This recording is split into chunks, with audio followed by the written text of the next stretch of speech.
Est-ce qu'aujourd'hui, ça vaut encore la peine d'investir dans le SEO? Il existe un avenir certain au SEO et dans le SEO. Donc, il existera toujours un métier de garant de la visibilité algorithmique. La qualité du site, c'est un truc qui n'a pas de définition algorithmique. Aujourd'hui, par exemple, il y a beaucoup de gens qui disent « j'ai fait une très belle fiche produit sur mes e-commerce et les fiches produits, en fait, elles performent mal ».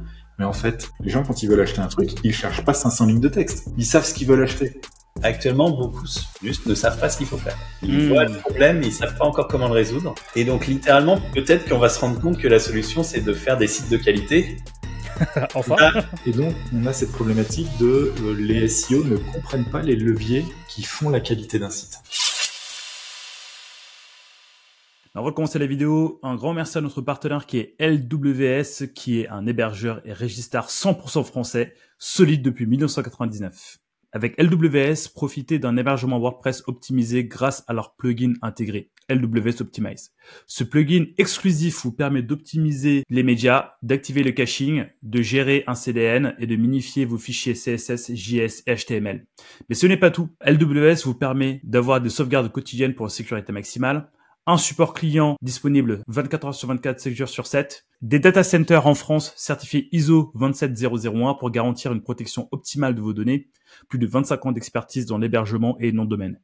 Et maintenant, le cadeau promis, grâce à mon code promo, bénéficiez de 15% de remise supplémentaires sur toutes les offres du site. Mais attention, cette offre est limitée dans le temps, toutes les informations sont en description. Rejoignez dès aujourd'hui LWS, l'hébergeur et registre français de référence depuis 1999. Tous les liens et détails sont en description. Cliquez maintenant et donnez un gros coup de turbo à votre site WordPress.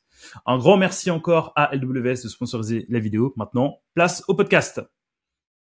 Yo, salut à toi, bienvenue sur Bizcare, le podcast qui prend soin de toi avant de prendre soin de ton business. Sur ce podcast, on parle mindset, on parle entrepreneuriat, on parle SEO dans un seul but, te permettre de gagner bien ta vie en tant que consultant indépendant en SEO.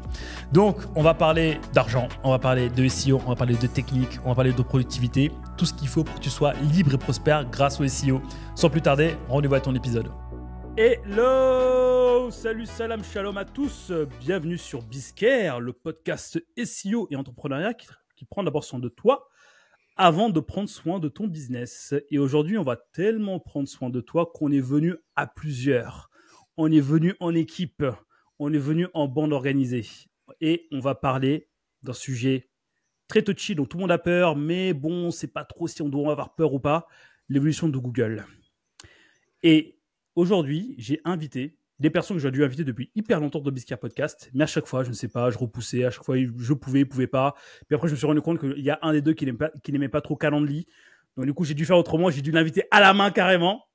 Aujourd'hui, nous allons parler IA, nous allons parler SEO, nous allons parler avenir du web avec monsieur Guillaume Perronnet et monsieur Sylvain Perronnet. Comment allez-vous, messieurs ? Ça va bien. Ça va bien. Alors, vous allez parler en même temps. Guillaume, est-ce que tu vas bien ? Je vais très bien. Et Sylvain, toi ? est-ce que tu vas bien ? Mais ça va fort, et toi, Bizcare, ça va ? Ah, je vois que Sylvain va mieux que Guillaume. Voilà. Voilà, là, il y a peut-être un truc à faire. Voilà, donc du coup, Sylvain, si tu pouvais donner un petit coup de vitamine à Guillaume, ça marche pas. Bon, Sylvain, Guillaume, je vous l'avais dit en off, mais bon, là, j'en profite de l'audience pour le dire à tout le monde. Je suis extrêmement content et honoré de vous accueillir sur Bizcare Podcast. Après avoir accueilli des têtes du SEO que tout le monde respecte, vous, en fait, vous étiez les derniers que j'ai pas encore reçus. Donc voilà, merci gratuit d'être là. Et ensemble, nous allons tenter de répondre à une question dont tout le monde a peur. C'est l'avenir du SEO avec l'IA. Est-ce qu'aujourd'hui, ça vaut encore la peine d'investir sur ce canal-là par rapport à vous, ce que vous voyez sur le marché, par rapport aux données que vous avez, par rapport à toutes les études que vous faites, et ce qui est intéressant aussi avec vous, c'est pour ça que je voulais absolument vous inviter à ce moment-là. Donc là, on tourne, on est en mai 2025, c'est qu'en fait, vous, tous les deux, vous avez une vision très terre à terre, très holistique et également très mathématique, entre guillemets, du SEO. Donc forcément, votre parole se base sur du concret et pas sur des prévisions, des peut-être que oui, peut-être que non. Non, vous, votre parole se base vraiment sur du concret. Donc l'idée, voilà, ce serait vraiment d'échanger sur ça, avoir une analyse globale, confronter également nos visions et puis après, à l'issue de cet épisode, ressortir de là avec les idées claires. Est-ce qu'il faut mettre de l'argent ou pas encore sur les SEO ?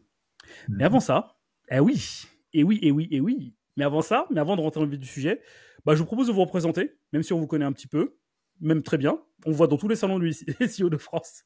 Et c'est cool. Mais voilà, mais juste vous représenter très rapidement qui vous êtes, vos boîtes, vos business, tout ça, tout ça. La parole est à vous. Vas-y, Guillaume.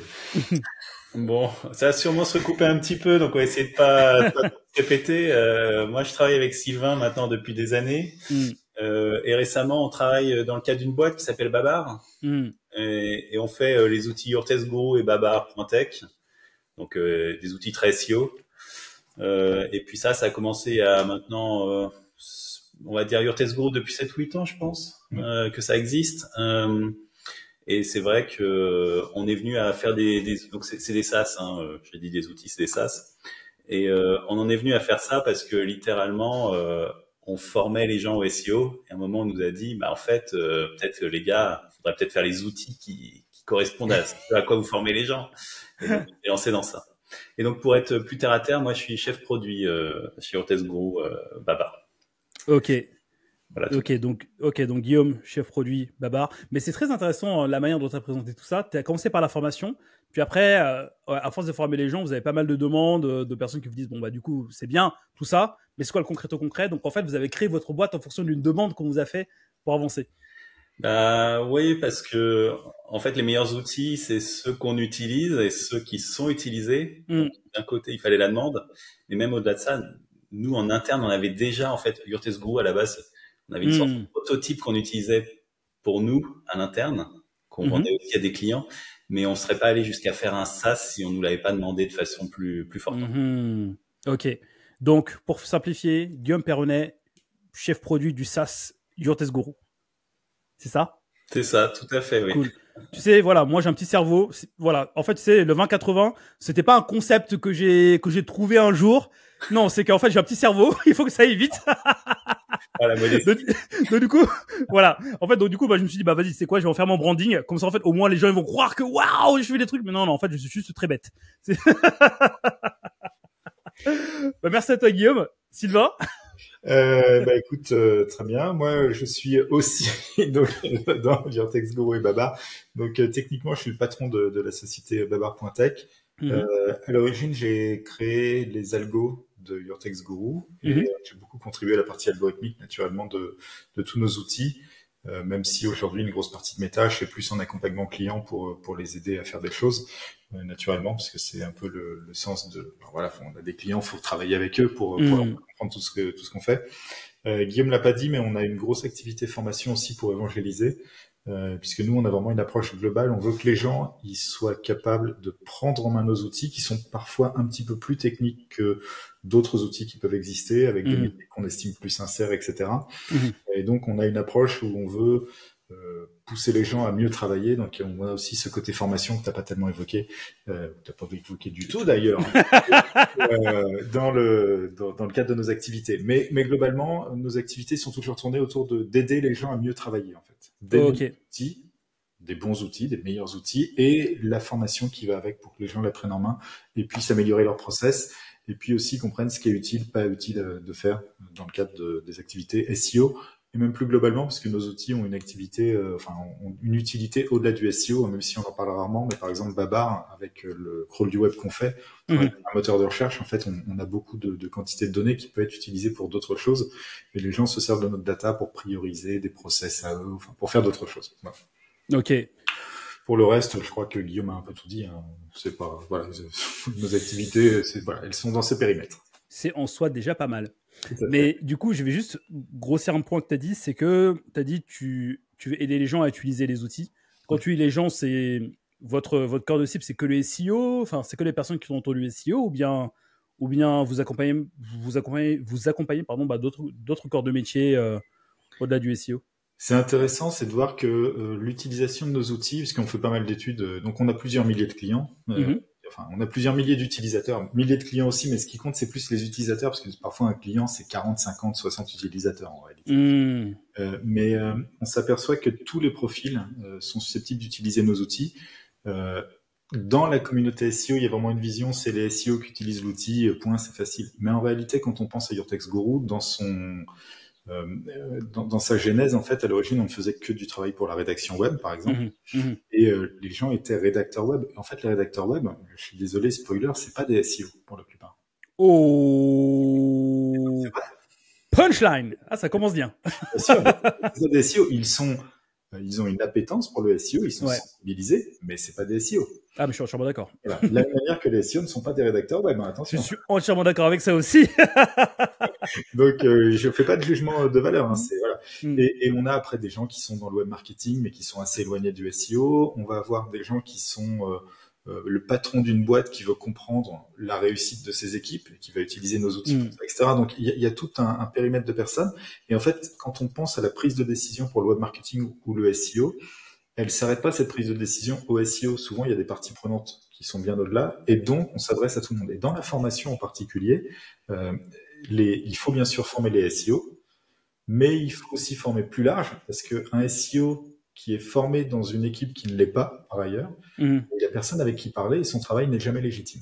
Donc, il y a un objectif qui est au-delà de ça. Après, c'est pas forcément les mêmes formations pour tout le monde. Ouais, forcément. Bah, d'ailleurs, ça me fait penser, il y a quelques années maintenant, il y a 6 ans, je crois, je suis parti me former chez vous. Je sais plus la formation que j'ai faite chez vous, mais à la fin, Tu avais amené un mug. Voilà, j'avais amené un mug. Ah, bah, c'est bien, bah, tu te rappelles. Bah, tu sais que le mug que vous m'avez donné, je l'utilise toujours pour boire du thé dedans. Et il y a pas plus tard qu'une semaine, il y a ma fille qui m'a dit, papa, c'est qui?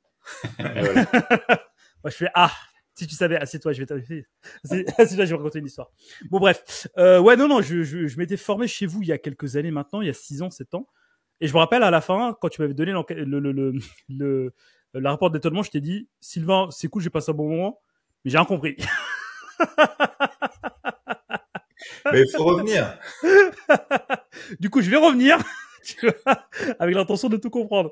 Mais du coup, tu vois, en fait, ce qui est cool dans votre description, c'est qu'au fait, au final, vous êtes, bon, je pense que les internautes l'auront deviné, vous êtes frères.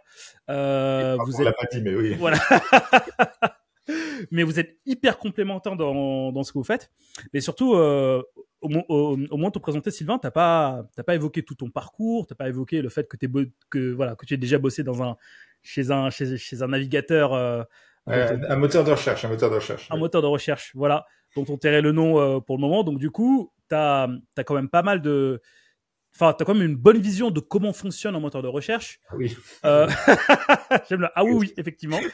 Et donc, du coup, justement, enfin, vous, par rapport à ce que vous faites, par rapport à votre vision, et par rapport à tout ce qui se passe avec l'IA, ChatGPT, Claude et tout, je me suis dit que ça peut être intéressant, justement, d'avoir votre vision sur comment le métier évolue, de SEO, par rapport aux évolutions et par rapport au nouveau paradigme des moteurs de recherche. Du coup, ce que je vous propose, avant de répondre à ces questions, c'est que Sylvain, Sylvain et Guillaume, en fonction de qui va répondre, dans votre parcours, quels sont les grands changements, les grands bouleversements au niveau du search que vous avez pu observer depuis que vous faites ce que vous faites? Grand changement au niveau du search. Je dirais que les premiers, c'était il y a maintenant 20 ans, presque. Je pense qu'il faut qu'on lui dise qu'il y a un écho quand même. Ah, peut-être, on peut peut-être le signaler. Non, ça va. Non, ça va. Pas d'écho, ça va, ça passe. Ça passe. Oui, je disais, oui, grand bouleversement, un des premiers. J'ai envie de dire que au début du web, on bourrinait pour faire des liens et on faisait n'importe quoi avec n'importe quel site.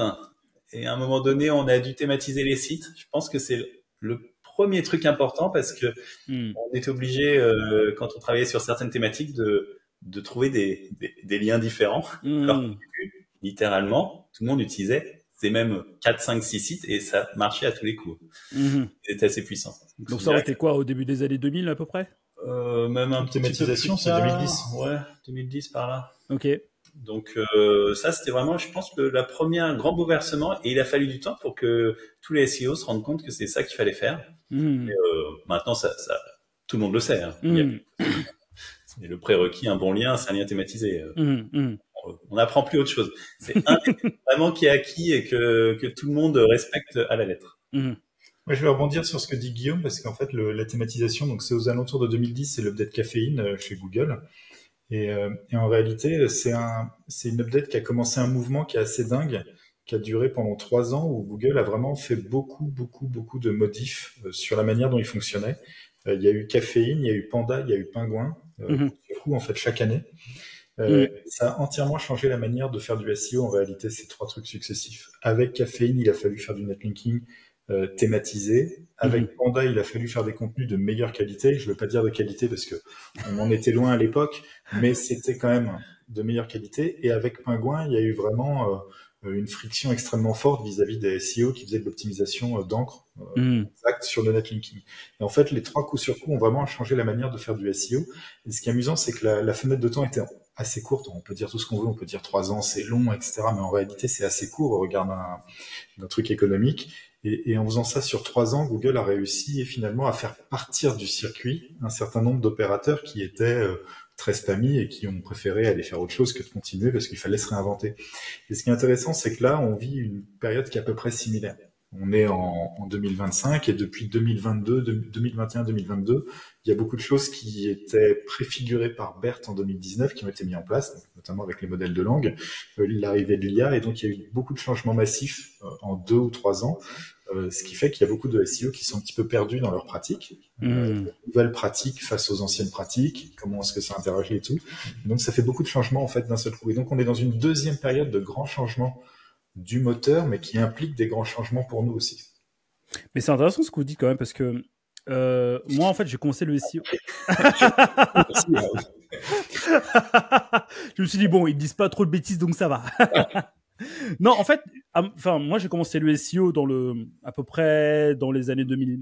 Allez, pour être sérieux, en 2013. Et j'ai commencé à me mettre dedans à fond en 2014.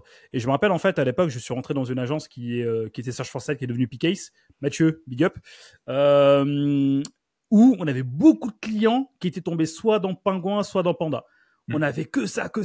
Et franchement, les journées à aller choper les mots-clés à la main ou bien aller choper les liens à la main, comment dire? Ces points-là, on les donnait à qui? Aux juniors. À moi. Donc du coup, tout ça, je l'ai vu passer.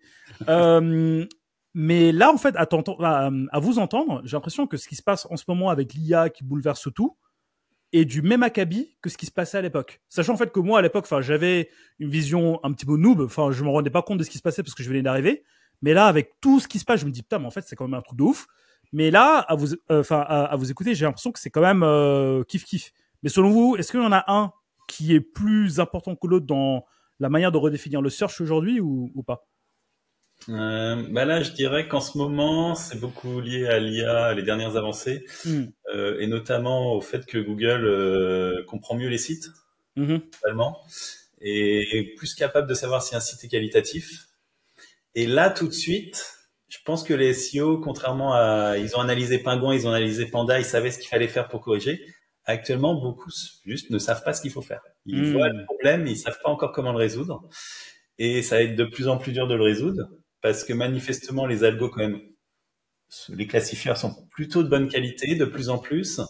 Et donc, littéralement, peut-être qu'on va se rendre compte que la solution, c'est de faire des sites de qualité. Enfin. Ce qui va beaucoup à l'encontre du business SEO parce que on sait qu'une grande partie du SEO qu'on fait, on s'appuie sur des choses à moindre coût et c'est moins qualitatif. Ouais, en fait, il y a un truc, alors c'est ce que je veux dire, c'est unpopular opinion, hein, bien sûr, là, mais faut pas oublier un truc, c'est que qui fait appel à un SEO? On a une problématique de positionnement de son site parce qu'il y a un chiffre d'affaires qui n'est pas celui qu'on voudrait, on veut faire plus. Et au lieu de modifier son site, de modifier son offre, ce qu'on fait, c'est qu'on prend un publicitaire, le SEO, pour réussir à se publiciser au niveau du moteur de recherche, en fait. Donc, on n'améliore pas son site. On fait toutes les voies de contournement possibles pour pousser la visibilité sans améliorer son site en réalité, principalement du SEO. Pas que, hein, bien sûr, mais ça fait partie des grandes tâches qu'on fait. Et faire des backlinks, ça n'améliore pas la qualité d'un site. Voilà. Et donc, on a cette problématique de les SEO ne comprennent pas les leviers qui font la qualité d'un site. C'est un problème. Et Google, depuis quelques années, comprend ces leviers. Et donc, on arrive à un moment où les SEO sont un peu démunis parce qu'il y a des choses qu'ils ne maîtrisent pas encore parce que simplement, ils ne les ont jamais maîtrisées parce que c'est nouveau pour eux. Et justement, pour toi, par rapport à ce que vous observez en ce moment, qu'est-ce qu'un SEO doit apprendre à maîtriser selon vous, enfin selon votre vision des choses, parce que je rappelle, on est dans une période un peu trouble où il y a le métier qui est en train de se redéfinir. Mais selon vous, selon votre vision, selon votre expérience, selon ce que vous observez aussi sur le marché, qu'est-ce qu'un SEO doit maîtriser, enfin doit apprendre à maîtriser pour être, pour reprendre tes mots Sylvain, un bon publicitaire qui va mettre bien en avant ses clients. Et avant de répondre, juste pour vous laisser un petit peu de temps, est-ce que vous pouvez vous rapprocher de la caméra? Voilà. Parce qu'en fait, je vois à moitié de Sylvain, à moitié de Guillaume. Voilà. Là, maintenant, je vous vois. Là, on est collés, là, par contre. C'est convivial. Oui, bah oui. Pour te répondre, quelle était ta question déjà? Ouais. Moins fort parce que maintenant que je suis à côté, je vais devenir sourd. En gros, la question, c'est qu'est-ce qu'un SEO doit apprendre à maîtriser selon vous avec tous les changements qu'il y a en ce moment? Je dirais que la première chose, c'est pas d'apprendre, c'est de désapprendre. En fait, pour tous les SEO qui ont un peu d'ancienneté, donc quand même beaucoup, moi le premier, on est quand même habitué à avoir des résultats en faisant certaines choses qui n'étaient pas forcément très qualitatives. Donc, quand on regarde un contenu, quand on regarde un site, on a une fausse idée de ce que c'est la qualité. Et des fois, on voit des contenus, on fait « Ah, ça, c'est qualitatif ». Et je demande à quelqu'un qui est pas SEO, qu'est-ce que t'en penses? Et il me dit, bah, en fait, non, c'est nul ton truc. Et donc, il faut réussir à désapprendre. On a été habitué à tel type de site, ça rank. Mais en fait, c'est plus le cas. C'était notre définition de la qualité. C'était suffisant. Bah, maintenant, ça l'est plus. Donc, comment on fait pour évoluer? Et globalement, ça revient littéralement à re-regarder à nouveau ce que c'est un bon site en oubliant son métier finalement. Parce que Google, là, essaie vraiment de classer les sites pour récompenser les sites qui sont qualitatifs pour de vrai. Faut arrêter un peu de se poser la question du SEO pur, même si bien sûr en arrière-plan, ça reste des algos et donc bien sûr on peut toujours faire des optimisations. Bien sûr. Mais malgré tout, il y a cette notion de qualité à redéfinir. Après, il y a des choses qu'il faut pas oublier, c'est que par exemple, l'irruption des nouveaux algos de mesure de la qualité. Donc Google a ce qu'on appelle un encodage vectoriel de la qualité des sites dans leur intégralité, qui a pour but de mimer la décision de prendre un être humain sur la qualité d'un site. Google a des systèmes de re-ranking pour reclasser dans le top 5 les sites qui sont plus qualitatifs pour l'être humain. Google s'en rend compte par rapport au pattern de clic qu'on va avoir au niveau de la SERP, par exemple. Tous ces mécanismes-là font que un certain nombre d'opérations SEO standards ne peuvent pas faire mieux que de nous amener dans un top 10. Attends, faut que je fasse un truc sur mon écran, sinon, voilà, ça va fermer l'écran. Sinon, on allait les quitter. Et donc, ça peut pas faire mieux qu'un top 10, mais après, on va se retrouver avec un top 5 qui va être arbitré vraiment selon la qualité. Et quand un SEO prend un site en main, et par exemple, ce site a beaucoup de positions top 10, toutes ces positions top 10, alors, soyons fous, et 50% de ces positions qui sont entre la 3e et la 6e. C'est un très bon SEO. Hein. C'est un très bon SEO, mais qui malheureusement travaille sur un site de mauvaise qualité. Ok. Et en fait, tous les signaux standards qu'on a l'habitude de manipuler d'optimisation des contenus, de tout ça, même l'intention de recherche dont parle la moitié des SEO et qui a une notion qui ne veut pas dire grand-chose en réalité, tous ces trucs-là ne permettront pas de prendre un top 1 ou un top 2. Parce que en réalité, ce qui manque, c'est la qualité du site. Et la qualité du site, c'est un truc qui a pas de définition algorithmique. C'est pas ricochet sur le comportement des gens. Aujourd'hui, par exemple, il y a beaucoup de gens qui disent j'ai fait une très belle fiche produit sur mes e-commerce et les fiches produits, en fait, elles performent mal. Mais en fait, faire une description de 500 lignes sur une fiche produit, c'est pas faire un contenu de qualité. Même si le texte est très bien écrit. Les gens, quand ils veulent acheter un truc, ils cherchent pas une fiche produite, ils cherchent pas 500 lignes de texte. Ils savent ce qu'ils veulent acheter. Donc, en réalité, c'est en termes de qualité, c'est pas là. Même si, pour un SEO, on appelle ça de la qualité parce que littéralement, on a mis un beau texte. Un beau texte, un beau maillage interne, ça va vite, etc. C'est pas faire un site de qualité. Mais au final, la qualité, est-ce qu'elle vient du contenu? Non. Elle vient de tout, en fait. Elle vient du ressenti. Faut se mettre à la place d'un humain qui arrive sur un site et généralement, en quelques secondes, on sait si le site est qualitatif. Et il faut pas oublier en plus qu'on a l'habitude de naviguer quand même beaucoup. Et donc, les sites, on les revoit. Et donc, littéralement, des fois, même avant même de cliquer, on sait que le site va être qualitatif ou pas. Donc, c'est un peu ça que Google essaye de mimer en ce moment. Et bien sûr, il y a des algos derrière, comme je disais tout à l'heure. Et donc, peut toujours, en tant que SEO, essayer de gruger. Parce que je dis, les gens, ils vont sur les sites, ils sont contents. On peut faire de l'apport de trafic sur des sites, ça peut permettre d'un peu truander la chose. Parce qu'un site très visité, pour de vrai, c'est un site de qualité quelque part. Mais est-ce que c'est vraiment l'approche qu'on veut avoir, sachant que Google est en train de serrer de plus en plus la vis? Est-ce qu'on veut pas se dire, bon, ok, je peux un peu gruger, mais peut-être à un moment, il va falloir, malheureusement ou pas, ça dépend du point de vue, faire vraiment du qualitatif. C'est beaucoup plus dur quand on travaille avec des tiers de leur dire ton site en fait il est pas terrible. Déjà souvent les gens le prennent mal parce qu'ils ont passé du temps. Non mais ils se sont plantés mais ils ont passé du temps souvent. Donc c'est pas évident et après en plus les faire changer, c'est pas forcément du SEO que peut venir le changement. C'est le SEO peut juste inciter à changer. Alors que jusqu'à présent, il y a beaucoup de boîtes, eux ils étaient contents avec leur site de dire je paye un SEO externe, il fait le boulot de son côté, il va me faire des backlinks, il va me faire des PBN, des machins, tout va bien se passer, j'aurai des effets sans me préoccuper de rien. C'est de plus en plus dur ça. Mais en fait, à vous entendre, j'ai l'impression qu'un SEO aujourd'hui doit avoir une vision 360 du web. Donc à savoir, il doit savoir ce que c'est un bon contenu. Et encore une fois, qu'est-ce qu'on va mettre derrière bon? Ça c'est assez subjectif. Il doit avoir des notions du UX design, il doit avoir des notions quelques notions techniques pour faire en sorte que le site soit le plus rapide possible. Peut-être des notions de copywriting également. Donc au final, est-ce que notre métier n'est pas en train de devenir webmaster comme à l'époque, comme il y a 20 ans en fait? Alors webmaster non, mais par contre le garant, il y a un métier de garant de la visibilité du site dans le moteur de recherche qui est celui que certains SEO prennent. C'est pas forcément le cas de tous les SEO. Il y a quand nous on a beaucoup de clients qui sont des annonceurs, les gens sont ultra spécialisés. Donc il y a celui qui est spécialisé dans les contenus, il y a celui qui est spécialisé dans les liens, etc. Et c'est tous ensemble qu'ils essayent de créer de la visibilité. Mais il manque celui des fois qui chapeaute le tout d'ailleurs. Mais c'est en réalité le SEO qui fait tout, c'est peut-être ça qui a pas de sens. Sans vouloir être. Non mais peut-être. Oh la punchline. Non mais vraiment c'est le truc c'est un travail d'équipe en réalité. Il y a plusieurs signaux séparés.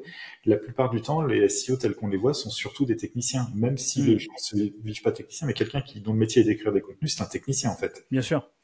Et donc ce qui manque c'est celui qui a une espèce de stratégie plus complète pour essayer de pousser la qualité d'un site globalement.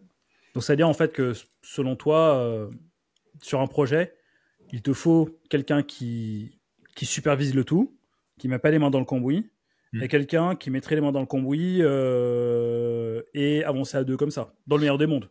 Ouais, en fait, il y a un truc, Guillaume par exemple, il est responsable produit. Et en fait, c'est un métier qui peut-être manque beaucoup dans certains écosystèmes. Le site web, c'est un produit aussi en lui-même. Et donc, en réalité, ce qui manque, c'est l'espèce de product manager du site web. Ouais, ou assurance qualité, je sais pas comment c'est ça. Enfin, voilà, oui. Mais il manque quelqu'un qui est garant du truc global, qui voit là où ça pêche. C'est pas forcément lui qui va faire les modifs, mais c'est lui qui va dire là, ça va pas les gars.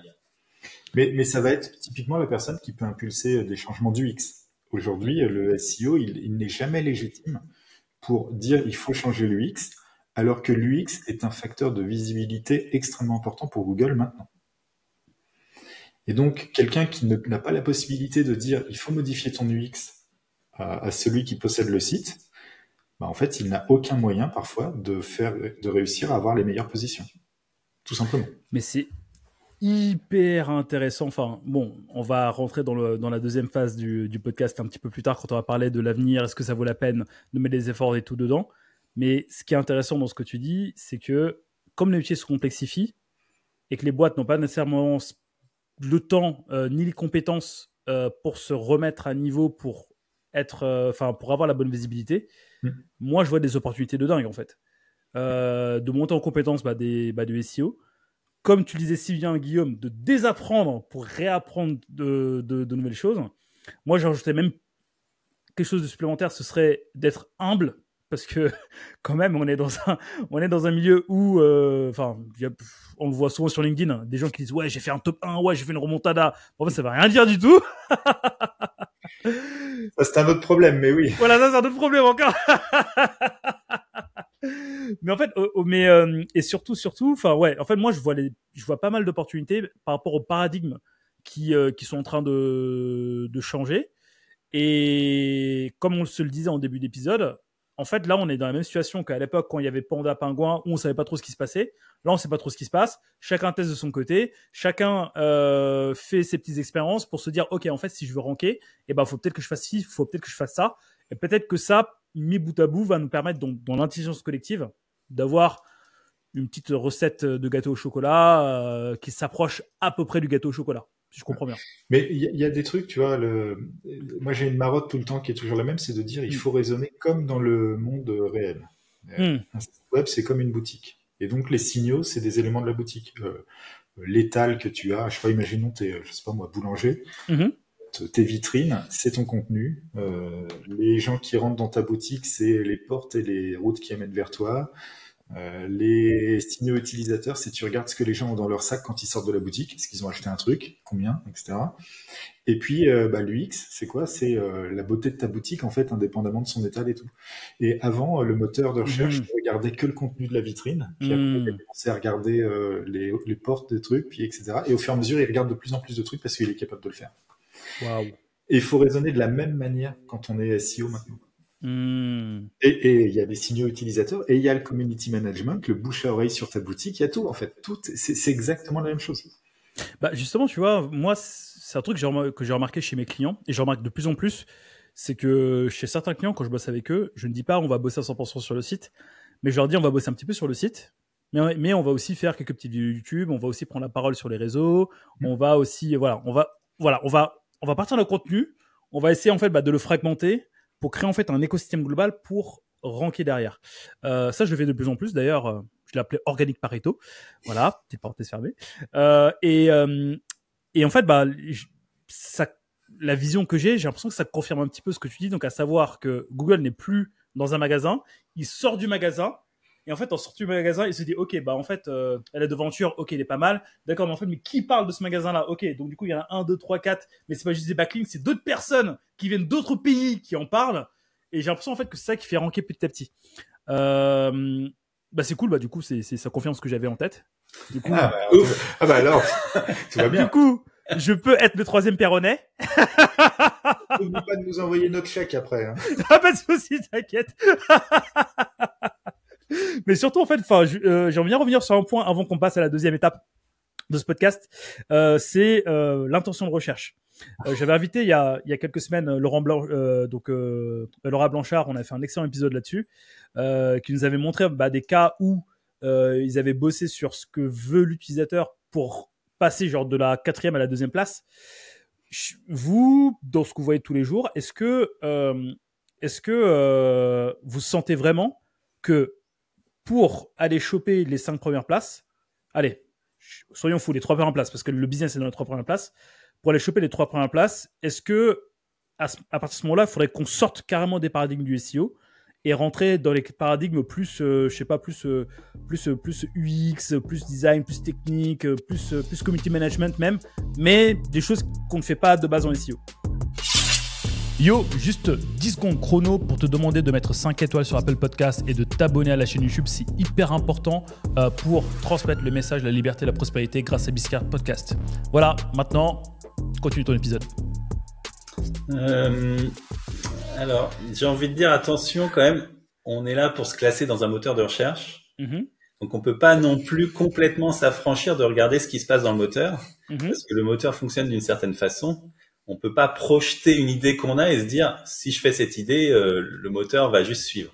Le moteur, il a quand même un certain fonctionnement. Il essaye de sembler humain, mais il l'est pas. Et donc, ce que je veux dire par là, c'est que si l'intention, on se dit, tiens, je travaille telle requête, je regarde pas du tout ce qui se passe dans Google, je vais interroger des gens dans la rue, ils vont me dire l'intention, peut-être je suis complètement à côté. Ouais. L'intention de recherche, faut quand même la rechercher par rapport à la SERP. Parce que il y a un fonctionnement précis quand même chez Google, donc faut aller voir ce que font les petits concurrents. Donc malgré tout, dans la plupart des cas, les requêtes, c'est quand même, faut aller voir littéralement la SERP, ce qui se passe dedans. Il n'y a pas d'autre solution, parce que le moteur, il est là pour classer. Il a sélectionné des sites qu'il va mettre en avant, des pages qu'il va mettre en avant, et on a beau imaginer que il se trompe, c'est pas ça qu'il faut faire. c'est quand même ça qui fait. Ouais, Donc, à un moment donné, voilà, il faut quand même attention. On peut pas juste dire demandons à n'importe quel humain et ça va être ok parce qu'on pense que c'est mieux. Non, il y a quand même un fonctionnement. Après, sur l'intention de recherche, on peut se poser plein de questions et il y a un petit truc quand même que j'ai envie de dire, c'est l'intention de recherche. C'est un mot un peu galvaudé par les SEO et nous aussi on l'utilise même comme le font tous les SEO. Ou la pique. L'intention de recherche et surtout, ça rebondit sur ce que je vais dire, sur ce que j'ai dit avant. C'est vraiment la SERP en vérité. Par exemple, si on tape un mot-clé plombier Versailles, imaginons, si j'ai un local pack dans la SERP, c'est une intention de recherche. Si je vois un knowledge graph, c'est une intention de recherche. Bien sûr. Quelque part, c'est un peu les features qu'on trouve dans la SERP qui représentent l'intention. C'est une des meilleures façons de faire.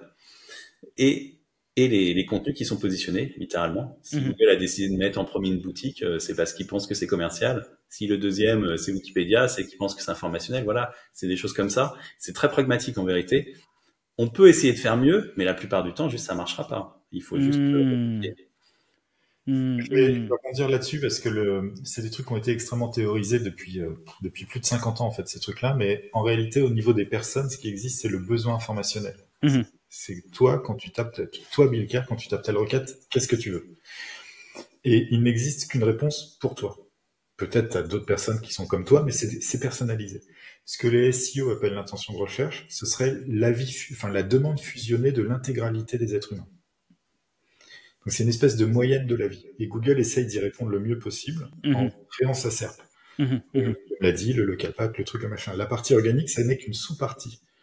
Et donc, il n'y a aucune raison d'ailleurs que pour toutes les requêtes, la partie organique soit celle qui puisse répondre. Une fois, ça ne sera jamais le cas. Il y a des requêtes qui sont non organiques d'une certaine manière. C'est d'autres verticales de Google. C'est une autre vision de l'organique. C'est pas celle que nous on maîtrise. Et ce que je voulais dire là-dessus, c'est que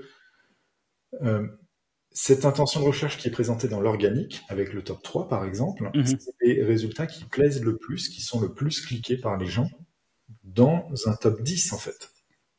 Donc, qui sont le plus cliqués par les gens. C'est intéressant ce que tu viens de dire. Oui, c'est-à-dire que backlink, tout ça c'est... En fait, les backlinks, tout ça, t'amène quelque part dans le top 10. Oui. Souvent dans le top 5.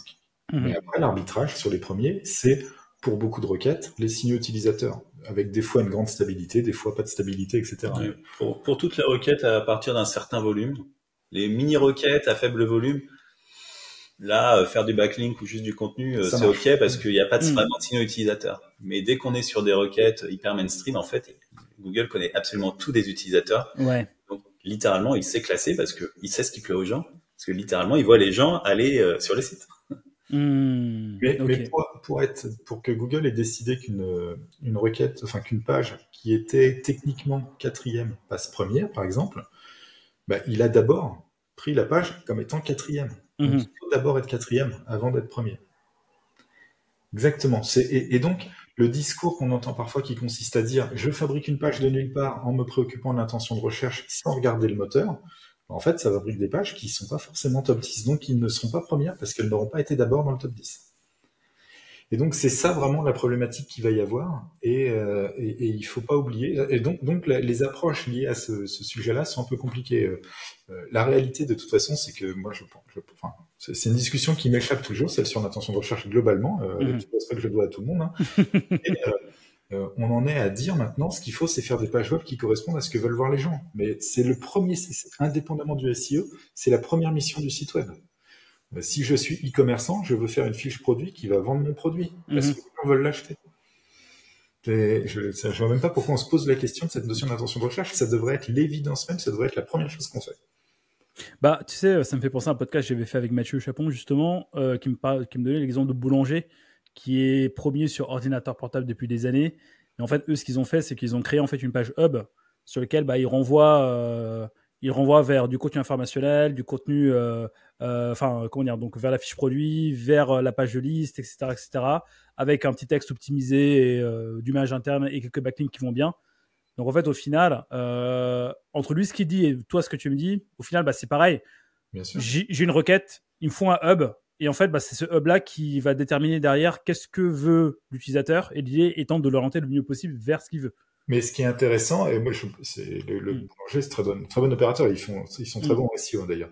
Mais la question, tu vois, le truc qui est assez amusant, c'est qu'en réalité, là, on est en train de dire, ah, le SEO a décidé de faire comme ci, comme ça. Mais la réalité, c'est que c'est normal de faire ça.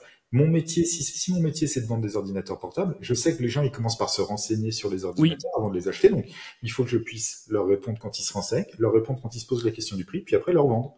Et donc, je suis obligé de faire cette page Hub qui propose plusieurs services parce que, en réalité, acheter un ordinateur, c'est d'abord s'informer, puis après, c'est un cheminement. Et si tu connais le comportement de ton client, c'est naturel de faire ça. Okay. Le cheminement n'est pas forcément sur le même site. Ça pourrait être mis ailleurs. On pourrait très bien imaginer qu'ils fassent des contenus plus éditoriaux sur YouTube et qu'après, on le ramène vers le site dans un deuxième temps. Mais oui. Il y a longtemps, on avait travaillé avec un opérateur qui vendait des voitures d'occasion. Et c'était amusant de voir, nous on avait discuté avec les gens, c'était des gens qui ne venaient pas du monde du web à l'origine. Et ils disaient, bah voilà, moi je sais que quand quelqu'un achète une voiture, il doit se renseigner 4 fois avant de décider de poser une question à un vendeur, il va se renseigner 4 fois sur la voiture. Pas 3, pas 5, 4 fois en moyenne. Puis une fois qu'il sera renseigné 4 ou 5 fois, il va contacter un vendeur, mais il va pas forcément faire appel avec celui-là. Puis etc., etc. Donc il y avait un chemin qui était connu. Et après, le truc, c'était comment est-ce que dans un site web, on met ce chemin, en fait. Mais ça vient pas de nulle part. C'est la connaissance du client, et c'est normal, en fait. Et c'est peut-être le truc qu'on a un peu oublié. Le problème du SEO, c'est qu'il y a une partie des SEO qui sont chez l'annonceur, et donc qui, eux, maîtrisent souvent assez bien ce cheminement-là. Mais quand on n'est pas chez l'annonceur, même si on est le meilleur SEO du monde, on maîtrise surtout des leviers techniques, et on n'a pas cette connaissance. Et donc, on réinvente une espèce de roue qui existe déjà, en réalité. Mais tu vois, ce que tu dis, c'est hyper intéressant parce que c'est ce qu'on disait avec Amandine Blard quand elle parlait de la manière dont elle faisait du SEO chez MotoBlues. Je vais mettre le petit lien là en description. Enfin bon, voilà, je vais le mettre quelque part. C'était l'instant youtubeur. En fait, elle disait que s'ils arrivent à bien ranker, c'est qu'ils connaissent, et surtout à vendre derrière, c'est qu'ils ont une connaissance hyper précise et hyper pointue de leurs différents personas, qui fait que derrière, à chaque fois qu'ils se positionnent sur un mot-clé, et la page répond pas à ce que Google veut, mais à ce que veulent leurs personas par rapport en fait à là où ils se positionnent et par rapport en fait à ce qu'ils veulent leur faire faire. Mais il y a un truc qui est assez amusant, je trouve, et l'IA est en train de beaucoup aider là-dessus quand même. Mais par exemple, aujourd'hui, il y a beaucoup de gens, des SEO, qui font des sites d'affil et qui vont avoir des comparatifs entre produits. Et il y a des gens qui vont faire des comparatifs parce que ce sont des professionnels d'un secteur.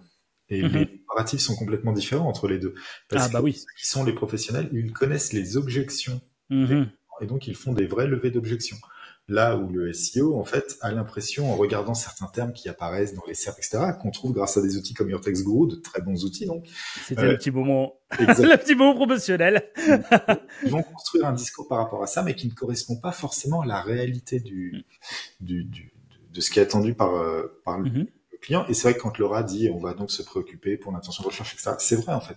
Mais c'est un travail qui est en théorie naturel, mais qui devrait être fait par le client. Il doit connaître le client du SEO doit connaître lui-même ses propres clients pour fabriquer les textes.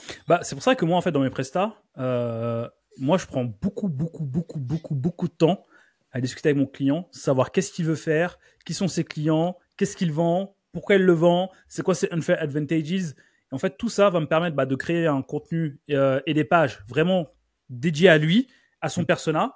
Pour ensuite, et en fait, derrière, mon travail SEO est vachement facilité derrière parce que je fais pas juste du title, du métadescription, du contenu, du backlink, du manage interne. Non, en fait, je vais d'abord essayer de comprendre qu'est-ce qu'il veut, à qui il veut, qu'est-ce qu'il veut, à qui il vend. Et après, on est en 2025, j'utilise pas mal l'IA. Je mets tout ça dans mes IA. Je les entraîne. Et après, derrière, quand je fais mes briefs, et derrière, quand je fais mes briefs, puis après mes contenus, et même derrière, quand je fais quand je crée du contenu sur les autres canaux et pas juste Google, en fait, j'ai beaucoup plus d'impact. En fait, c'est typiquement la même chose que j'ai fait dans SEO Pareto. D'ailleurs, petite parenthèse, voilà. C'est mon petit bon pub à moi. À son tour. Tu sais, voilà, chacun à son tour. Tu sais, en fait, là, j'ai commencé à bosser sur les SEO de SEO Pareto. Donc, du coup, mon programme, il n'y a pas si longtemps que ça. Et en fait, je commence à ranker sur les requêtes, pas mal concurrentielles. Mais en fait, je me rends compte que ce qui me fait ranker, c'est parce que pendant très longtemps, j'étais à fond sur LinkedIn. J'ai tabasser tous les jours ce que faisait SEO Pareto, pourquoi mon audience, qu'ils font, leur peur, ce qu'ils veulent et tout. J'ai tabassé. Bah, si bien en fait que SEO Pareto était vu comme une marque qui parle de ça. Quand je suis allé sur Google, c'était beaucoup plus simple pour moi de ranker. Voilà, c'est un truc de ouf. Donc voilà, donc parenthèse fermée, SEO Pareto, le lien est en description, bien sûr, si vous voulez aller un petit peu plus loin. Bon, le temps tourne, le temps file, mine de rien. Merci beaucoup pour l'ensemble de ces petites pépites et des réflexions que vous me partagez. Et franchement, bah là, jusqu'à présent, bon, j'ai pas encore fait l'alerte waouh, mais vous avez balancé pas mal de pépites. Je le fais aussi bien que toi que tes bruitages en formation. Ah, mais Guillaume, il faut qu'on fasse des formations ensemble. Apparemment, on fait trimer la sirène ensemble. Et Guillaume, c'est le roi du bruitage de la téléportation. Il paraît. C'est pas mal. Elle est pas mal, celle-là. Moi, c'est plutôt... Voilà. Je vous enverrai mon CV après pour postuler comme bruiteur chez Babartech. Non, bref, ouais, pour résumer tout ce qu'on s'est dit, on a beaucoup parlé de comment Google, de selon vous, qu'est-ce qui ferait qu'un bon site va ranker ou pas. Et spoiler, c'est pas parce que tu fais ton boulot de SEO que ça rank, mais en fait, il faut prendre en compte d'autres signaux pour que. Mais il faut faire quand même ce boulot, hein. Attention, hein. Oui, bien sûr. Non, mais c'est un prérequis. Voilà. C'est quand même un prérequis, mais bon, moi, je parle du principe que ceux qui nous écoutent savent le boulot, voilà, tout ça. Mais par contre, il faut qu'on aille plus loin pour aller choper la performance et être garant de la visibilité. J'aime beaucoup ce mot que tu as utilisé, Sylvain. Pour moi, en fait, le métier évolue comme étant garant de la visibilité. Et pour moi, c'est pas juste sur Google. Et donc, du coup, justement, ça fait une très bonne transition vers la seconde partie. Mais avant ça, encore un grand merci à LWS. J'en ai pas beaucoup parlé parce que bon, vous avez pas mal pris la parole. Mais bon, c'est cool quand même. Encore un grand merci à LWS, donc du coup, de sponsoriser l'épisode. Donc, je rappelle, LWS, hébergeur 100% français, qui vous offre les meilleures performances, notamment sur les sites WordPress. Je vous mets le petit lien avec moins 15% de code de réduction dans le commentaire de ce podcast ou bien de cette vidéo YouTube. Parenthèse fermée, encore un grand big up à LWS. Maintenant, parlons maintenant de thunes, de cash, Vraiment. de moula, de caramel, de flouze. La quicheta. Ça, c'est bon, j'ai tout dit. De la quicheta. Oui. Sylvain, c'est officiel, tu es maintenant plus jeune que moi. Quicheta, je ne savais, voilà, en fait, je n'avais même pas ça en tête. Bref. C'est pas si jeune que ça, crois-moi. Ah ouais? Ouais. Du coup. Un éternel recommencement. Et la vie est un éternel recommencement. Ok. Ça, ouais. Voilà, c'est une infinite loop. Bon, parlons de Tunas, maintenant. On a pas, vous avez pas mal parlé on a pas mal discuté de l'évolution du métier, de ce qu'on doit plus faire, de ce qu'on doit faire pour ranker au maximum. Encore une fois, je reprends ton terme, Sylvain, qui je trouve est exceptionnel, qui est garant de la visibilité. Mais aujourd'hui, oui, Sylvain, attends, t'as quand même dit un truc de ouf, faut me le dire. Je ne doute pas mon plaisir. Est-ce que tu m'autorises à l'utiliser dans la communication globale? Et oui, tu peux y aller. Merci beaucoup. Merci Sylvain. Mais du coup, maintenant, la question que je vais vous poser de manière cash, est-ce qu'aujourd'hui, ça vaut encore la peine d'investir dans le SEO? Est-ce qu'aujourd'hui, ça vaut encore la peine d'investir dans le SEO? Ah bah oui. Point d'interrogation. Oui. Merci beaucoup. Très bonne journée. Au revoir. Pour une raison simple, c'est que si tu poses cette question, c'est beaucoup, j'imagine, par rapport à l'arrivée des LLM ou ce genre de choses. Arrivée des LLM, l'arrivée prochain de SGE, ChatGPT qui prend de plus en plus de place, etc. Bon, moi j'ai mon avis par rapport à ça, mais bon, moi c'est du feeling. Mais voilà, vous, par rapport au terrain, vraiment, quelle est votre position par rapport à ça? Déjà, ça vaut toujours le coup parce que pour l'instant, les parts de marché de la recherche classique Google sont toujours devant tout le reste. Donc, à moins de se dire, peut-être que dans tant de temps, Google est mort et on va attendre et on va rien faire en attendant et tant pis pour notre business. Sinon, faut y aller. On continue à y aller. On n'a pas trop le choix. Donc déjà, soyons très pragmatiques. Il faut continuer. Par contre, oui, il faut commencer à s'intéresser aux autres alternatives. Qu'est-ce qui se passe si Google se met à mettre un mode full IA partout, notamment en France? Parce que on est quand même pour l'instant très épargné. Ils sont en train de tout tester partout dans le monde entier, sauf chez nous. Ouais, c'est vrai. C'est vrai que ça se trouve, du jour au lendemain, ils vont tourner un bouton et tout va changer pour nous. Hein. C'est pas impossible. Il y a ça. Puis après, il y a la visibilité dans ChatGPT, Claude, Mistral, etc. Où là, on peut se demander est-ce que ça vaut le coup d'y aller ou pas. Il est probable que, vu les courbes, les gens utilisent de plus en plus et donc il faut s'y intéresser fortement. Surtout qu'on est sur quelque chose d'assez différent parce que autant une recherche Google, quelquefois, les gens ont un peu truandé et les sites sont là pour de mauvaises raisons et donc ça convertit pas forcément. Autant dans les LLM, quand un site apparaît, généralement, il est là. Et il y a des raisons pour lesquelles il est là. Donc, si on clique pour aller sur le site, souvent, la conversion est plus forte parce que littéralement, c'est plus qualifié, le trafic. Donc, faut s'intéresser un peu à tout. Mais le SEO, faut continuer à en faire. Et notamment aussi parce que Sylvain va plus rien avoir à dire, mais c'est mais non, il est très très fort, il va trouver des trucs. Tout ce qui est ChatGPT et compagnie, malgré tout, on le voit quand on l'utilise, il y a de plus en plus d'appels faits à des moteurs en arrière-plan. Souvent d'ailleurs c'est indiqué que parfois c'est Google, parfois c'est Bing, parfois ça peut être, je crois c'est pas Brave, un truc, Brave aussi un petit peu. Brave, tout ça. Il peut y avoir d'autres choses, d'autres moteurs, mais donc du coup, être bien positionné dans ces moteurs-là, c'est quand même un gain tout de suite de visibilité. Donc malgré tout, il faut continuer à être bien positionné. Donc on n'a pas trop de choix. C'est plutôt, disons que toute cette incertitude donnerait envie de rien faire par sécurité. C'est plutôt l'inverse qu'il faut faire. Il faut plus se dire, faut être hyper actif sur tout en fait. Moi je vais enfoncer le clou beaucoup plus que Guillaume sur un truc, c'est que tous ces trucs, ça reste des algos. Et donc, le SEO, Search Engine Optimization, ce sont des algos qui ont pour but de prendre de l'information quelque part et de la fournir aux gens. C'est search dans tous les cas. Quelle que soit la manière dont ce soit présenté, requêté, etc., c'est toujours la même chose qu'on fait. On trouve des informations pour des gens qui la demandent, avec des algos. Donc, il existera toujours un métier de garant de la visibilité algorithmique. Voilà. Punchline. Pardon, et en fait, on est au moment où il faut au contraire augmenter son investissement dans le SEO, puisque c'est en train de changer et que si on veut prendre les places que les autres ne prennent pas parce qu'ils ne sont pas assez vifs, c'est le moment d'être au contraire très vif, très dynamique. Et donc on est dans le moment où il faut faire du SEO comme avant parce que Google est toujours là et pour l'instant, même si on voit que c'est compliqué pour eux, ils sont toujours là et ils ont progressé. Il y a d'autres acteurs qui arrivent, il faut se mettre bien dessus tout de suite. Et donc, il faut investir pour ça, sachant que le ROI sera moins bon au début, d'ailleurs.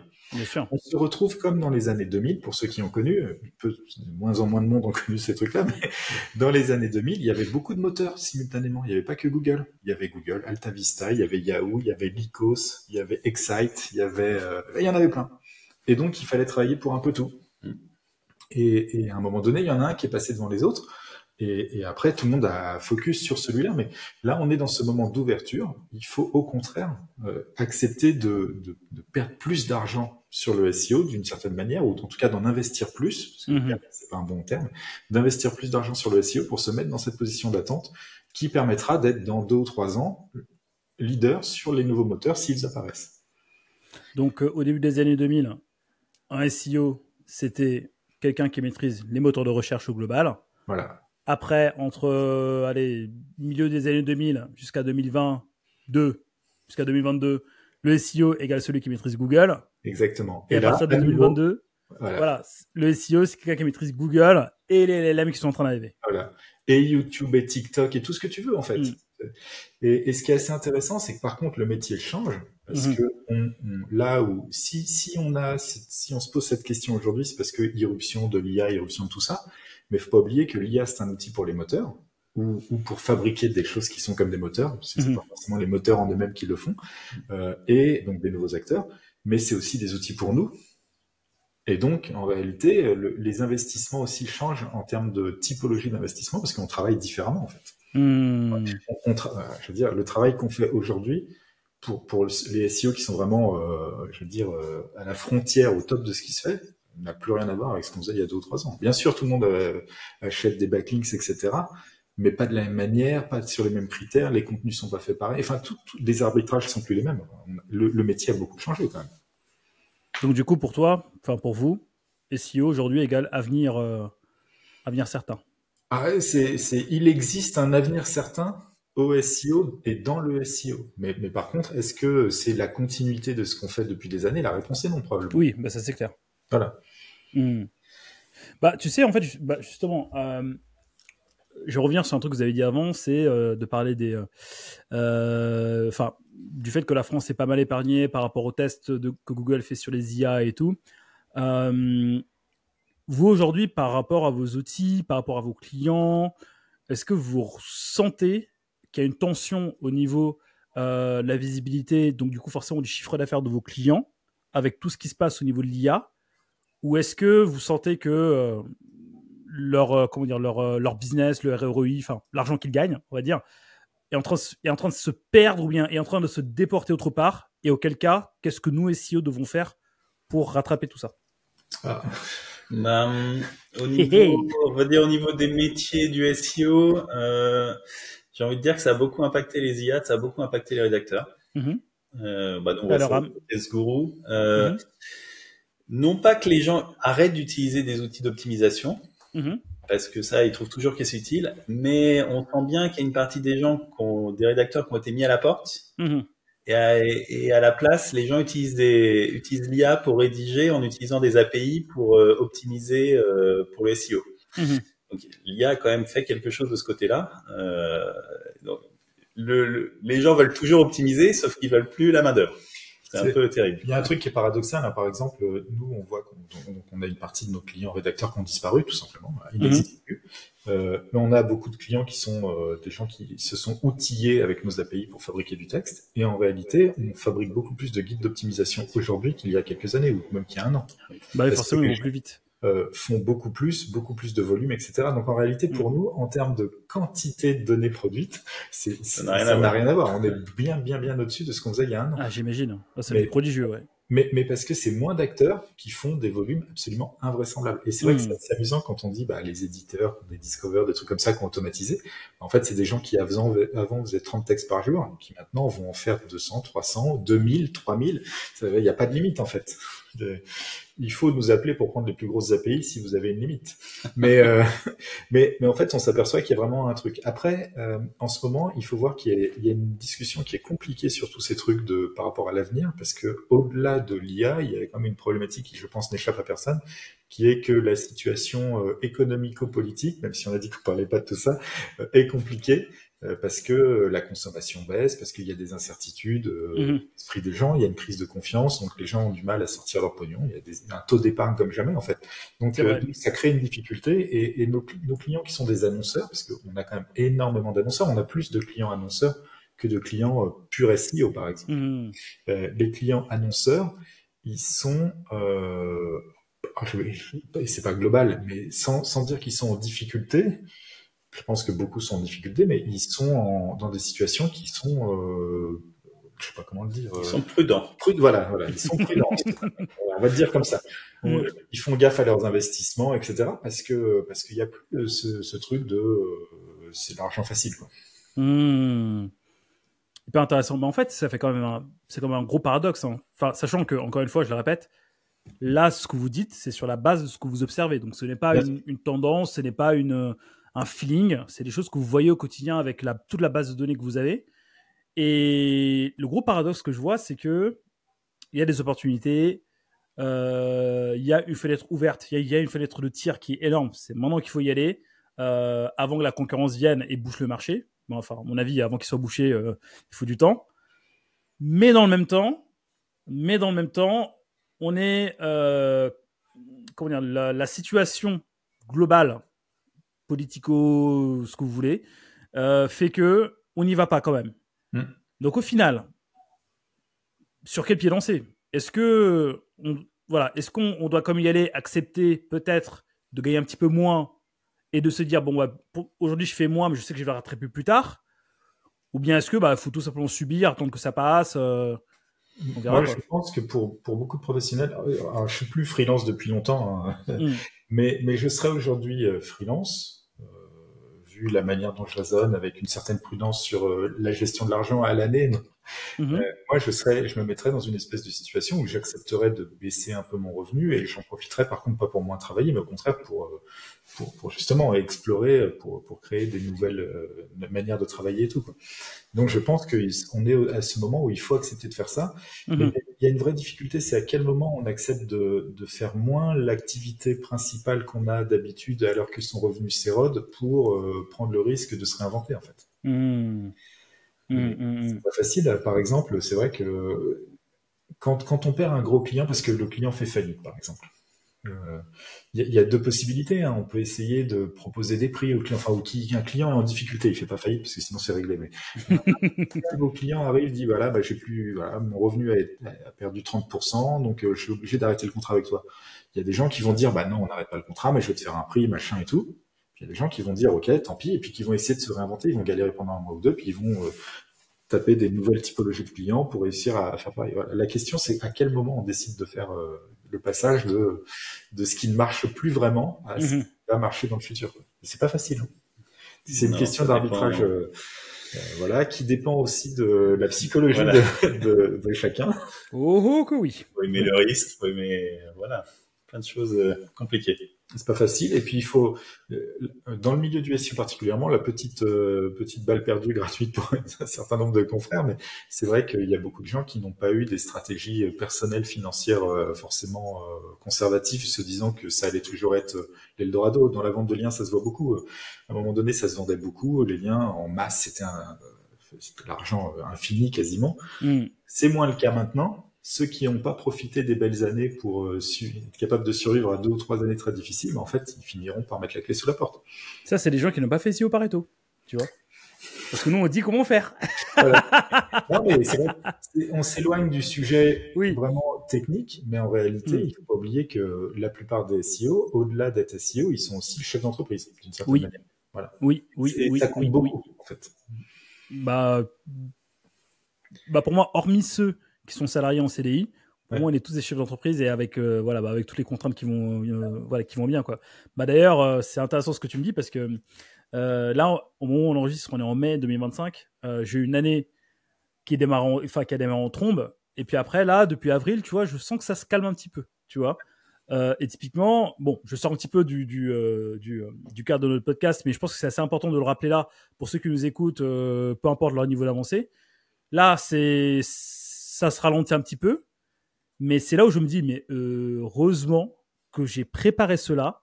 Et en fait, moi, ce que je recommande à tout le monde, d'ailleurs, c'est la petite pépite que je vous donne. Ce que je recommande à tout le monde, c'est d'avoir au moins, au grand minimum, 6 mois de trésor pro, 6 mois de trésor perso. J'ai compris, tu vois. Et je le fais pas mal en plus. Ah, je suis tellement honoré que Sylvain fasse mes alertes pépites dans mon podcast. Bah, il manquerait plus que vous lancez votre podcast et que vous m'invitiez maintenant. Voilà. Et on va l'appeler Algo Pareto. Allez. Je vais voir si à l'INPI, je peux te poser tout ce qui vient avant Pareto, dans tout. Voilà, comme ça, en fait, au moins, je suis bien. Mais oui, non, 6 mois, c'est bien, ouais. Bah, en fait, pourquoi 6 mois? Enfin, 6 mois, je l'ai pas sorti de mon chapeau. Parce que, de ce que j'ai pu observer dans toutes les crises financières qui sont passées dans l'histoire du monde, t'as un gros crash. T'as une période de 1 mois, 2 mois où les gens sont en mode, oh là là, mais qu'est-ce qu'on va faire et tout. T'as une période de mois 3, mois 4, mois 5, ça commence à repartir. Et généralement, mois 6, ça va pas être comme avant, mais tu vas bien gagner un petit 70% de ce qu'il y avait avant. J'ai observé ça comme ça, je me suis dit, bon, 6 mois, c'est bien. Si on n'est pas trop bête, en 6 mois, on a le temps, tranquillement, de se retourner, tout en conservant la trésor pour fonctionner tranquillement. De toute façon, c'est pas mal parce que 6 mois, c'est aussi, si on a un gros souci de santé, etc., c'est souvent le temps qu'il faut pour décéder. Non, bah, là, c'est réglé, tu vois, mais pour ceux qui s'en remettent, tu vois, t'as un accident de voiture, un truc comme ça, t'es immobilisé pendant des mois, généralement, et donc il faut ces quelques mois, 3 à 6 mois pour t'en remettre, quoi. C'est ça. Donc voilà. Merci, Sylvain, d'avoir validé ma pépite. Ça fait plaisir. Retrouvez bientôt Bill Kerr, Sylvain, Guillaume dans le spectacle de bruitage. Non, bah, c'est cool. Bah, merci beaucoup. En tout cas, je pense qu'on a pas mal balayé le sujet. Est-ce qu'il y a encore un avenir? Est-ce qu'il faut encore investir dans le SEO? Au moment où on s'en parle en 2025, la réponse est un grand oui. Oui. Mais après, encore plus qu'avant. Encore plus qu'avant. Bah voilà, bah magnifique. Donc du coup, ceux qui veulent investir, vous savez où me trouver. Voilà. On a aussi des très bons outils, comme ça tout le monde. Vous savez également où trouver Sylvain et Guillaume. Non, c'est cool. Et avant de clôturer tranquillement, est-ce que selon vous, il y a des choses qui devraient être dites dans ce podcast et selon le sujet qu'on traite, qu'on n'a pas encore dites, concernant les LLM, concernant le SEO? Oui, moi je pense à un truc important comme dans le SEO et en fait dans tous les métiers. En ce moment, tout le monde essaye d'utiliser les IA, donc les LLM, ChatGPT et compagnie pour aller plus vite, pour avoir des meilleurs résultats. Il y a un truc que j'ai envie de dire, je l'ai déjà dit sur LinkedIn et tout, mais j'ai envie de le redire là, c'est attention quand vous faites du SEO dans ChatGPT, donnez des datas, insérez des datas dans vos prompts, sinon ChatGPT vous fait plaisir en vous donnant des réponses, il vous dit oui, j'ai optimisé, mais c'est faux. Si vous donnez de la data, vous lui dites comment faire les choses, là oui, il vous aide, sinon juste il fait semblant de vous aider. Ah, c'est tellement c'est tellement la base de la base de la base que je l'ai même pas abordé. Eh mais je pense que c'est important de le redire parce que on l'oublie des fois. Voilà, c'est beaucoup plus rapide de taper un prompt de 3 mots que des paragraphes complets, donc des fois on oublie. Ah mais je te jure, mais maintenant en fait, maintenant je crois que j'ai développé un 6e sens. Quand je vois du contenu, je sais direct si c'est du vrai ou bien si c'est du ChatGPT. Ça se voit direct. Et généralement je le vois surtout sur LinkedIn, parce que je passe pas mal de temps sur LinkedIn, les commentaires qui disent « Oh là là, mais super, mais ce que tu dis, mais c'est vraiment vrai. Heureusement qu'il y a des gens comme toi. Continue comme ça à nous inspirer. » D'où dans la vie tu dis ça? C'est la caricature. Ceux-là, nous aussi on les repère. Mais ok, non, mais en fait, en vrai, Guillaume, non, mais c'est un très bon rappel, c'est un excellent rappel qu'on fait. D'ailleurs, ça me fait penser à une autre question que je vais vous poser. Aujourd'hui, est-ce qu'on peut vraiment utiliser à 100% ChatGPT et Claude et les autres LLM pour créer 100% de nos contenus sur un site?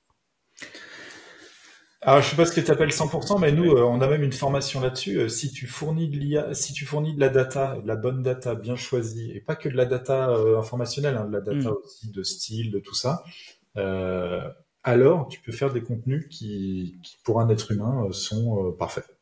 Donc du coup, est-ce que le SEO de maintenant ne doit pas bien savoir prompter? Ah, moi je pense. Mais en vrai, on dit le SEO, mais en vérité, dans la plupart des métiers. Alors, en fait, même chez soi, à titre personnel, tu cherches des recettes de cuisine, tu cherches le meilleur prix de quelque chose sur Internet. En fait, tu peux te faire tout ça dans les LLM. Oui, parce que nous, dans le milieu du SEO, les gens ont l'impression que l'IA, ça a été fait pour eux, que dans le SEO, il y a vraiment ce côté, la gestion des contenus, en fait, qui est très important. Donc, les gens sont persuadés que ça ne sert qu'à ça. En réalité, c'est vraiment le petit bout de la lorgnette. Ça fait tellement de choses, de manipulation de la langue et tout, pour la traduction, enfin, pour plein de trucs, pour des choses qui n'ont aucun rapport, même, enfin, pour tout et n'importe quoi. Voilà, pour être très clair.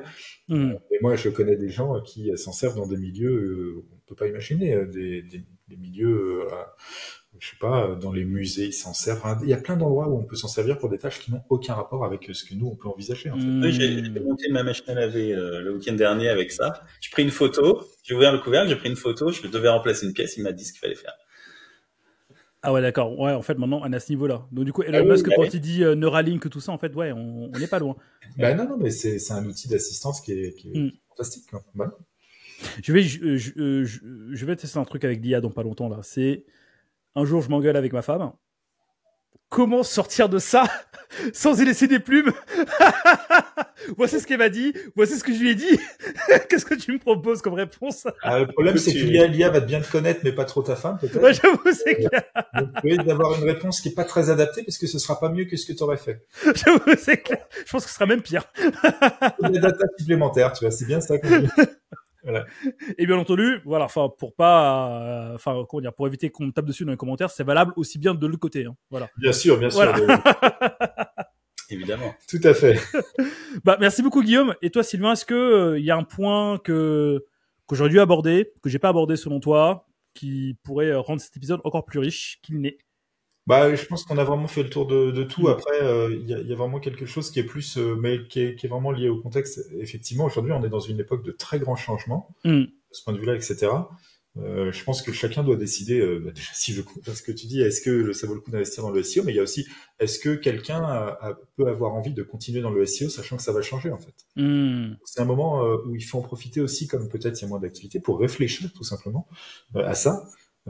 Comment est-ce qu'on veut continuer à faire du SEO? Est-ce qu'on veut continuer à en faire chacun? Comment on veut le faire? Qu'est-ce qu'on est prêt à faire, pas faire, etc. Par rapport à toutes ces nouveautés qui sont profondes, hein.